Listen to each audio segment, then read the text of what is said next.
The man standing in the middle of Highway 64 was me. My headlights froze him in that pale desert glare. Same uniform, same badge number, same scar on the chin I got in high school. He raised his hand like he was flagging me down, but the wind didn't touch his hair, didn't move his shirt. My fingers hovered over the radio when my own voice crackled through the speaker, low and urgent in Navajo. Turn around. You already broke the fourth rule. The figure in the road smiled with my mouth, then blinked out like somebody killed a power switch. My name is Daniel. Navajo Tribal Police out of Shiprock District. Most nights it's drunk drivers, family disputes, missing livestock. Long stretches of blacktop and AM radio hiss. The red shape of TS bit A. Shiprock floating above the desert, like a shadow that forgot the sun went down. But out here, after dark, we follow rules you won't find in any academy manual. Don't whistle at night. Don't stop for anyone walking alone along this highway after midnight. Don't answer if something outside says your name. And if you see lights moving on the rock, where no one should be, you turn around. No questions. I used to laugh at those rules. Then I pulled the short straw for a solo graveyard patrol on a moonless November night, right after the double of me vanished from the road. The dash cam went dead. Not a flicker, not static, just blank, like it had never been turned on. The radio hissed, popped, then settled on a sound that didn't belong to any channel. Slow, steady breathing. Too close, like someone had leaned into the mic. Dispatch. Unit 12, do you copy? I asked. The breathing stopped. For a second I thought I heard someone begin to repeat my words, a half beat after I spoke same cadence. Slightly off, like an echo with bad intentions. Then even that cut out, leaving me alone with the engine idle and the empty highway stretching into the dark. I should have turned back to station right then. Instead, I told myself it was a glitch, and kept driving toward the call that had come in 20 minutes earlier. A woman in a small housing cluster near the base of Shiprock, reporting someone knocking on her windows and walking on the walls. As I left the paved road for the packed dirt, Shiprock loomed to my right, a blacker shape against a star-choked sky. The air changed. Colder, heavier, smelling like dust and old rain. Another rule slipped into my head. My grandmother's voice from when I was a kid. Don't point at that rock at night. Don't talk about it after dark. It listens. Up ahead, the trailer's porch light glowed weak and yellow. No other lights anywhere. No dogs barking. No TVs. No generators. Just the soft crunch of my tires and the ticking of cooling engine metal when I parked. The moment I killed the engine, something thumped the roof of my cruiser right above my head. Not a branch, not gravel, a heavy, deliberate step. Then another, moving from the windshield back toward the trunk, slow and careful.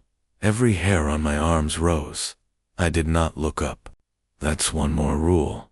If you hear something on the roof, you stay inside, you wait. You don't give it your eyes. The thumps stopped over the rear window. Something scraped the glass there, nails or bone or something harder, leaving a squealing trail. From the trailer ahead, a woman screamed my name. Not officer, not hey, but my full name, pronounced perfectly. Like family.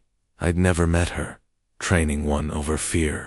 I kicked the door open, stepped out, weapon drawn, shining my flashlight across the roof. Nothing.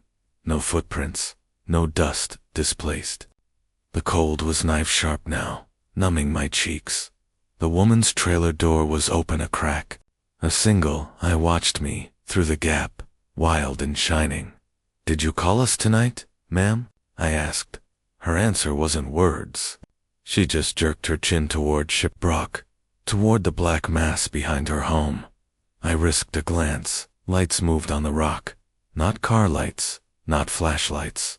Little white shapes drifting along the vertical face like lanterns underwater, bobbing and weaving, climbing where no hand or foot could find purchase. The fourth rule slammed into my mind. If you see lights moving on the rock where no one should be, turn around. IDN single quotes T. Behind me, from the darkness between trailers. My own voice called out, Unit 12, step away from the house. I turned. Another me stood at the edge of my flashlight beam. Uniform soaked dark down one side, like with oil or blood. His face was wrong, though it wasn't moving quite right. Like every muscle tug was a second late. He raised his radio. It was dead. The antenna snapped. You're off the road, he said. You broke the rule. They know your name now. The woman behind me sobbed, the sound thin and hopeless. My double smiled too wide, lips stretching just a little too far. The wet stain on his shirt writhed, like something underneath was pressing to get out. Shapes began to peel off the night around him, tall and narrow, like shadows finding bodies. I couldn't see faces, just absence where faces should be, but I felt their attention hit my skin like heat. Somewhere behind me, inside the trailer, a child started to cry. Come here. Daniel, my own voice urged from that wrong mouth. Leave your gun. Come look at the rock with us. My grandmother's final rule came back, the one she only whispered once. If they get your name, don't answer again. Run toward the dawn, not the road. I holstered my weapon, grabbed the woman by the arm, and dragged her inside, slamming the door. We didn't pray. We didn't talk. We just sat on the floor in the dark while something walked circles around the trailer, dragging its fingers along the tin, calling my name in every voice I'd ever loved. My mother, my brother, my own Dot. At some point, the child's crying stopped. I never saw a child in that trailer. When gray light finally seeped through the blinds, the sounds outside were gone. My cruiser sat where I left it. Fresh hoofprints circled it, but they were wrong too long, toes backward, like something had put its feet on backward, just to see what would happen. Back at station, dispatch swore no call ever came in from that address. The dash cam recorded nothing but black, except one frame dot in that single frozen image, taken out on Highway 64. I'm standing in front of my own cruiser, hand raised, mouth open like I'm warning myself. My radio on my belt is keyed, the red light glowing dot sometimes, on night patrols. I still hear my own voice bleeding through the static, a half-second behind, telling me to turn around. And now, I'm telling you the rules. Just pray I didn't break another one by saying this out loud after dark.